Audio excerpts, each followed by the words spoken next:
Jenna, how you doing? Hey, Paul. Thanks for coming over to the media studio to chat with me today. It's always fun to come over to the media studio here in the library. Yeah. Before we get started, I want to talk a little bit about portfolios today, but not everyone may know who we are. I'm Paul Wasko. I coordinate the portfolio work here at the university. I've been here since 2014. I hauled my entire family from Minnesota up. In Minnesota, I was the director of the Electronic Portfolio Initiative for the state, the second largest project in the world. So it was kind of fun to come north and explore Alaska. And you are? I am Jenna. I do not have that kind of ePortfolio background, but I come from the digital storytelling world. My background is in broadcast media production, so TV, music, education videos, and the nonprofit world too. So kind of worked in all these different elements of digital storytelling, and I was really excited to bring all of that here to Alaska, and so get to work with Paul in the ePortfolio world. It's very fun. So for those of you that have worked with me over the last 10 years, that's great. I wholeheartedly endorse the work that Jenna's been doing.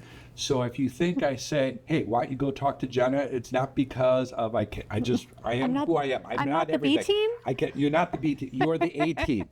You are an amazing A team. And so I appreciate the fact that we can work together on this. Thank you. So what are we talking about here today, though, besides us?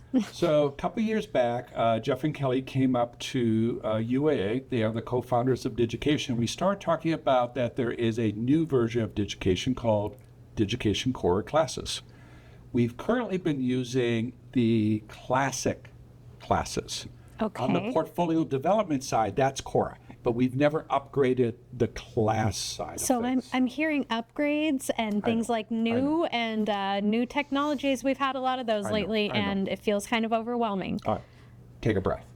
It's going to be painless. And in fact, for some folks, they've been waiting on this for a while. Okay, and so the reality is, even though there is this upgrade coming, everything you've done with your students in terms of developing the portfolio, those images, the inputs, and everything else, all the work your students are doing will stay the same.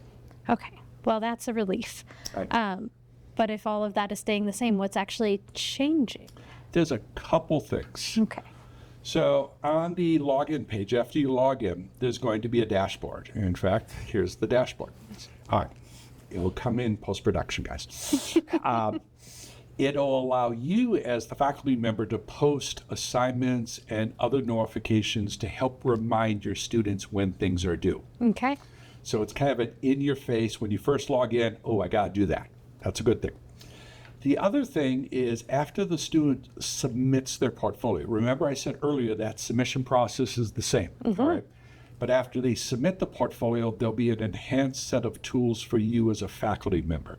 There'll be a new grade book that's easier to navigate. Ooh. There'll be new ways to evaluate submitted sites.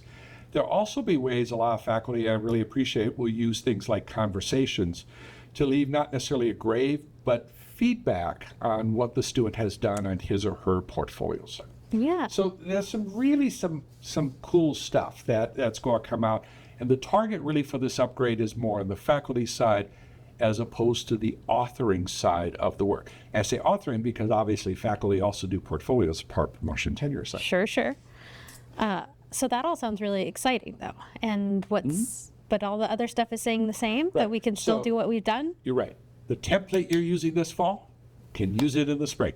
If you used one last spring, you want to keep it, you can keep it. It's all good. You can allow your students to start from scratch if they want to start from scratch.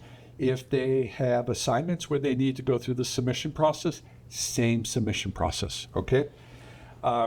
Text, photos, videos, all that good stuff is still there and still available. The concepts will be just the way they were before. Okay. All right. Well, and so when this new thing rolls out, are all my old sites just gone forever, disappeared into thin air? No. So two things that are still there. Okay. One is any portfolio you authored is still going to be available. So if I built one in 2014, it's there. If I had a course in 2014, it's still there. Digication does not wash out any of the older courses or older sites. They're all there and available for use. especially for the older sites, if you're doing accreditation stuff, going back in time has value. Yeah. So all the old sites will still be there. Okay. All right. Well, it sounds like that this new change is not going to be the end of the world, and I think we will all be okay. I think we'll be fine. We're looking at spring 25 for the production. So when you guys come back in January, it'll be in full production.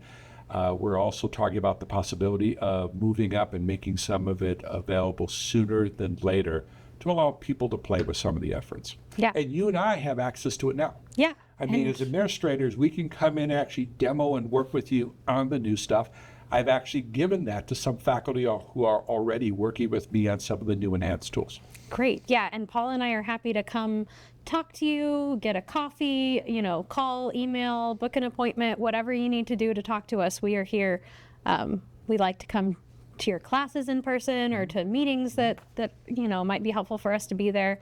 We are happy to talk ePortfolio. We are excited to get out and spend some time with you guys. So happy digital storytelling, guys.